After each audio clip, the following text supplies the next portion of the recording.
अंतरिक्ष में पहुंचने के लिए हमें धरती के कितने किलोमीटर ऊंचे तक जाना होगा, या कहें कि अंतरिक्ष कहां से शुरू होता है। जिस तरह धरती के अंदर मुख्य और उप मिलाकर 5 परतें पाई जाती हैं, उसी तरह धरती के ऊपर भी परतें होती हैं, जिनकी संख्या 5 होती है।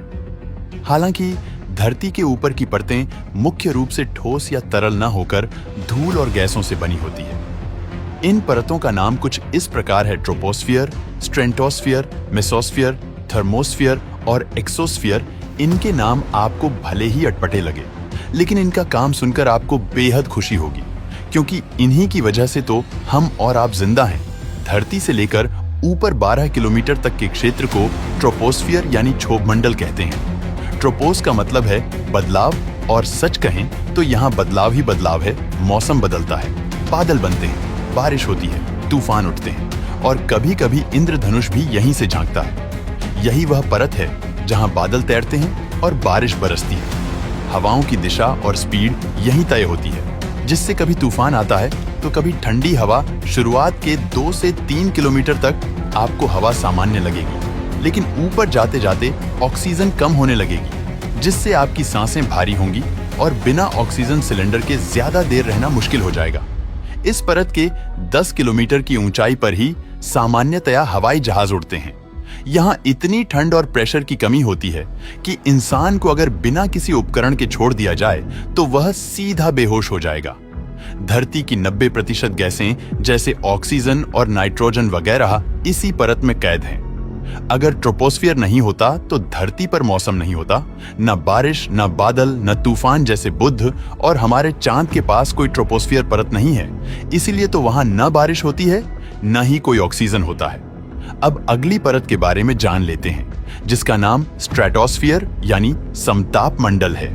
यह परत 12 किलोमीटर से लेकर 50 किलोमीटर ऊपर तक फैली होती है। जैसे ही आप इसमें कदम रखते हैं, आपको एहसास होगा कि यहाँ का माहौल धरती से कितना अलग है। जहाँ ट्रोपोस्फियर में तूफान, बारिश और बिजली कड़कती है, वहीं स्ट्रेटोस्फियर में आकर सब कुछ शांत हो जाता है। यहाँ मौसम का कोई खेल नहीं होता। मतलब अगर आप यहाँ खड़े हैं तो नीचे के तूफानों को बस दूर से देखते रहेंगे। इस परत में हमारी ओजोन लेयर मौजूद है, जो सूरज से आने वाली खतरनाक अल्ट्रावायलेट किरणों को रोकती है।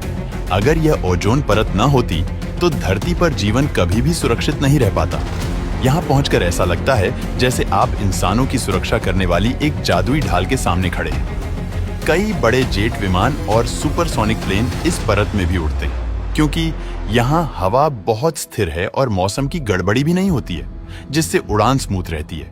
जहाँ ट्रोपोस्फियर में आप जैसे जैसे ऊपर जाते हैं तो तापमान गिरता है, तो वहीं स्ट्रेटोस्फियर में नियम बदल जाता है। यहाँ ऊपर जाते जाते तापमान बढ़ने लगता है, क्योंकि ओजोन लेयर सूर्य की ऊर्जा को सोखकर गर्मी पैदा करती है। अगर कोई इंसान बिना स्पेस सूट के यहाँ पहुंच जाए तो सांस लेना असंभव हो जाएगा, क्योंकि यहाँ ऑक्सीजन बहुत कम है। इसके साथ ही तेज यूवी किरणें आपकी त्वचा और आंखों को जला सकती हैं। लेकिन एक बात पक्की है, यहाँ खड़े होकर आप धरती का नजारा पहले से कहीं ज्यादा साफ और अद्भुत देखेंगे। नीला आसमान हल्का हल्का काला पड़ने लगेगा और आपको महसूस होगा कि आप धीरे धीरे अंतरिक्ष के करीब पहुंच रहे हैं। अगली तीसरी परत जो आगे आएगी वह मेसोस्फियर यानी मध्य मंडल होगी, जो 50 किलोमीटर ऊपर से लेकर 85 किलोमीटर ऊपर तक फैली होती है। यही वह परत है जहां धरती को बचाने वाला फायर शील्ड मौजूद है। मतलब अगर कोई रॉकेट या स्पेसशिप यहाँ से गुजरता है तो वह धरती की वायुमंडलीय ढाल के सबसे खतरनाक हिस्सों में से होकर निकलता है। तभी तो वह जलने जैसा दिखता है। जब कोई उल्कापिंड आसमान से गिरता है तो वह इसी परत में घर्षण के कारण जलकर राख बन जाता है। जो टूटते तारे आप रात में देखते हैं, वो असल में इसी परत में जलते हुए उल्कापिंड होते हैं। जैसे जैसे आप ऊपर जाएंगे, यहाँ का तापमान अचानक -90 डिग्री सेल्सियस तक गिर जाएगा। मतलब यह धरती का सबसे ठंडा क्षेत्र है। यहाँ पर हवा इतनी पतली होती है कि सांस लेना नामुमकिन है और शरीर तुरंत ठंड से जमने लगेगा। बिना स्पेस सूट के यहाँ कुछ सेकंड भी जिंदा रहना असंभव है। लेकिन अगर आप स्पेस सूट पहनकर यहाँ खड़े हैं तो आप हर सेकंड आकाश में जलते हुए उल्का पिंडों का लाइव शो देख सकते हैं। एक बात शायद आपको कंफ्यूज कर रहा होगा कि जब यहाँ इतनी ठंड है तो फिर उल्का पिंड जलते कैसे हैं? दोस्तों, जब उल्कापिंड या स्पेसशिप तेज रफ्तार से मेसोस्फीयर में घुसते हैं तो वे हवा के अणुओं से बहुत जोर से टकराते हैं। यह टकराहट इतनी तेज होती है कि इनमें घर्षण पैदा हो जाता है। यही घर्षण चीजों को जलाता है, ना कि मेसोस्फीयर की ठंडक या गर्मी, जैसे आप अपने हाथ को गर्म करने के लिए ठंड में रगड़ते हैं। बिल्कुल ऐसा ही और भी ऊपर जाने पर चौथी परत मिलती है, जिसका नाम थर्मोस्फीयर यानी तापमंडल है। यह परत 85 किलोमीटर से लेकर धरती के 600 किलोमीटर ऊपर तक फैली होती है। थर्मोस्फीयर वह जगह है जहां पृथ्वी और अंतरिक्ष एक दूसरे को हाथ मिलाते हैं। यहाँ गर्मी है लेकिन महसूस नहीं होती, यहाँ रोशनी है लेकिन अंधेरा भी है, और यहीं से शुरू होता है इंसान का असली अंतरिक्ष सफर। वैज्ञानिकों ने धरती और अंतरिक्ष की सीमा 100 किलोमीटर की ऊंचाई पर मानी है। इसे कार्बन लाइन कहते हैं, मतलब 100 किलोमीटर ऊपर पहुंचने पर आप अंतरिक्ष में पहला कदम रखते हैं। यही वह जगह है जहां सूर्य से आने वाले चार्ज्ड पार्टिकल्स धरती के मैग्नेटिक फील्ड से टकराकर आसमान में हरे, नीले और लाल रंग की रोशनी पैदा करते हैं, जिन्हें हम ऑरोरा कहते हैं। यह नजारा ऐसा लगता है जैसे आसमान में जादू हो रहा हो।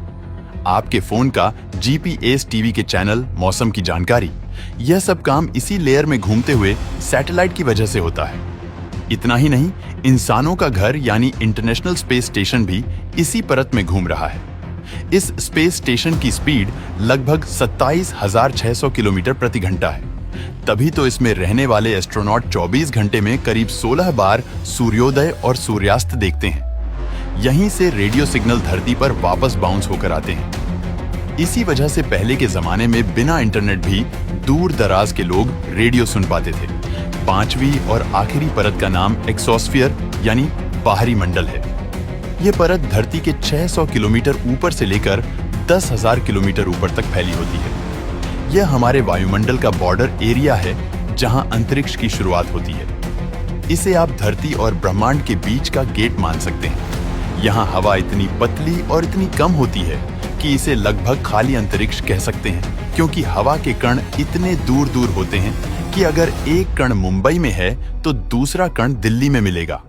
ऑक्सीजन तो होता ही नहीं।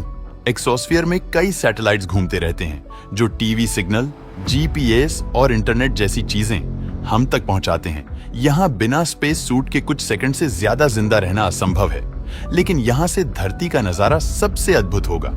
नीचे पूरी धरती नीले और सफेद बादलों के साथ गोल दिखाई देगी और ऊपर अनंत काला ब्रह्मांड चमकते तारों से भरा हुआ होगा। आपको लगेगा कि वायुमंडल एक्सोस्फीयर पर खत्म हो गया, लेकिन नहीं, इसके ऊपर भी हाइड्रोजन गैस की बहुत पतली परत फैली होती है, जिसे जियोकोरोना कहते हैं। हालांकि इन्हें धरती के वायुमंडल की परतों में नहीं जोड़ा जाता है। खास बात यह है कि सूर्य की रोशनी इस हाइड्रोजन से टकराकर हल्की सी चमक पैदा करती है, जिससे धरती में एक ग्लो जैसा माहौल दिखता है। वैज्ञानिक कहते हैं कि अगर आप चांद पर खड़े हों और सही उपकरण से देखें तो धरती एक हल्की नीली ग्लो से घिरी दिखेगी। इसके बाद मैग्नेटोस्फीयर आता है, जो धरती से 1000 किलोमीटर से ही स्टार्ट हो जाता है और ऊपर लाखों किलोमीटर तक जाता है। ये वह अदृश्य ढाल है जो धरती के अंदर जो कोर है उससे निकलने वाले लोहे के चुंबकीय क्षेत्र से बनता है, जो सूर्य के सामने धरती से 60,000 किलोमीटर ऊपर तक होता है। लेकिन सूर्य के विपरीत दिशा यानी धरती के पीछे यह फील्ड कई लाख किलोमीटर तक पूंछ की तरफ फैली होती है। अगर मैग्नेटोस्फीयर न होता तो सूर्य हमारी धरती को पल भर में अपने सौर तूफान से जलाकर खाक कर देता। धरती और सूर्य की दूरी की बात की जाए तो लगभग 15 करोड़ किलोमीटर निकल कर आती है, यानी धरती के 100 किलोमीटर ऊपर से करोड़ों किलोमीटर में अंतरिक्ष ही फैला हुआ है। हालांकि इससे भी आगे अंतरिक्ष है जो अनंत है। पृथ्वी का गुरुत्वाकर्षण बल वैसे काफी दूरी तक फैला हुआ है, लेकिन 15 लाख किलोमीटर तक की दूरी में जो भी उपग्रह और वस्तु होती है वह उसे अपनी ओर खींच लेती है।